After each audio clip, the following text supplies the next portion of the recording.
Good afternoon, everybody. Hope everybody's having a great day and has had a great week. It's Friday, so it is time for our next episode of Drive with Nick. Hope, like I said, hope everybody's having a great day. So this week, I thought we would talk about auto insurance since it's Driving with Nick and everybody pretty much has auto insurance. So I thought that was kind of a good place to start.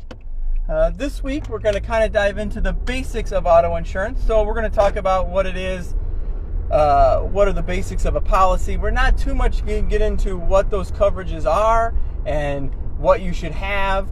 We'll kind of dive into that at a later time. And as always, if you should have a question or anything like that, hit me up on DM or email me or shoot me a message and we can talk about it. So basically also wanted to make sure that for our example here, we're going to talk about car insurance as it would be in our state, which is Indiana. So that's at fault, meaning so when there's an accident, the at fault party pays. In some states, Michigan and Florida, to name a few, they have no fault, which means kind of everybody pays for their own, and there's a little bit different coverages. So we're not going to really talk about that for this exercise.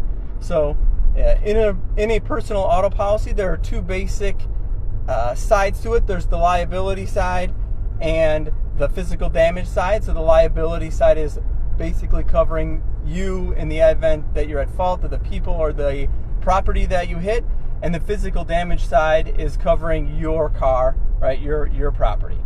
So on that liability side, the first coverage is called bodily injury, right, and that in very simple terms is coverage for the people that you hit or the injuries that you would cause in that accident, right? So and it's usually set up in two numbers, the first number being the per person limit and the second number being the per accident limit, right? So for each person, there could be X amount, and for each accident, there can be X amount.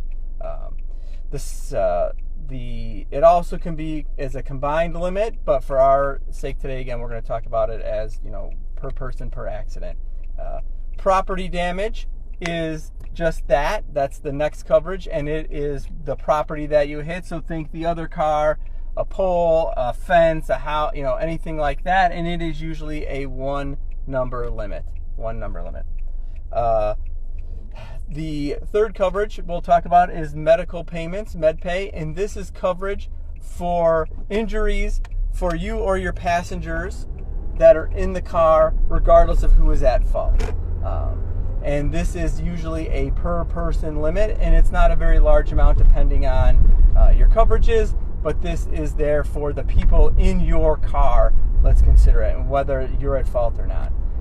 The next coverage is underinsured and uninsured motorist bodily injury, and this, just like the bodily injury that we first talked about, this covers you now in the event that you are in an accident and somebody hits you and is at fault and doesn't have enough coverage or doesn't have any, this coverage kicks in.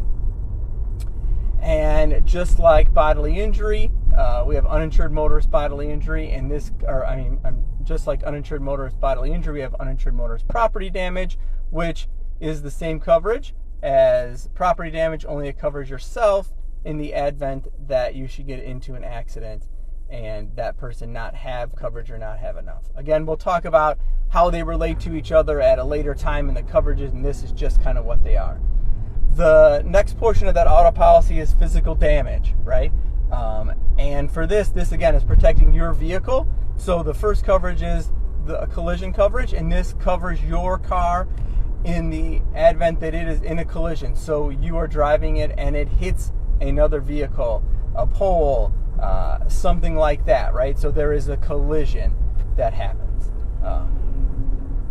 The next, and this coverage pays out after that, subject to your deductible, right? So you get into an accident, we're going to pay for your car to get fixed, whether it's bumper, it's hood, whatever, and it's going to be, that less your deductible. Comprehensive is the next, and we call this other than collision. So this is anything else that can happen to your car other than collision, right? So think weather related, so like hail or something like that, or theft, vandalism, or an animal, right? And that is comprehensive. The next coverage that you would often find on there is towing or roadside assistance.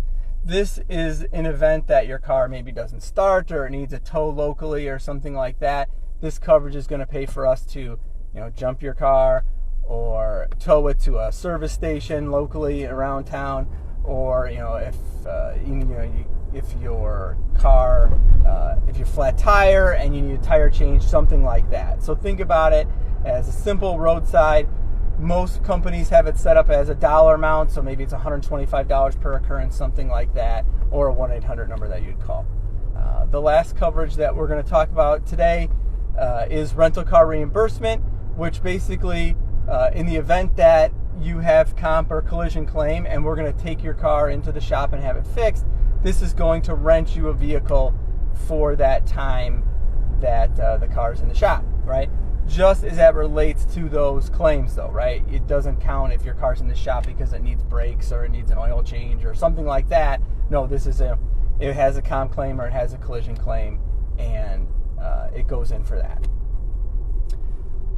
So that is kind of the basics of an auto policy, right? Again, as we move forward here, we're going to talk about those independently, because I feel that a quick 5 minutes or 10 minutes on them all together wouldn't do any of them justice, as we talk about the instances and how things like that and the other idiosyncrasies that would pertain to them. So I felt like this time we're going to just break them down as they are, sit as a whole, and then throughout the year we will kind of go back and touch base on the different ones to kind of give us an idea of what those mean, what kind of coverages are, why we would use them, why we'd need them, and what that means. So I hope everybody has a great day and has a great weekend, and I will talk to you soon. Thanks so much.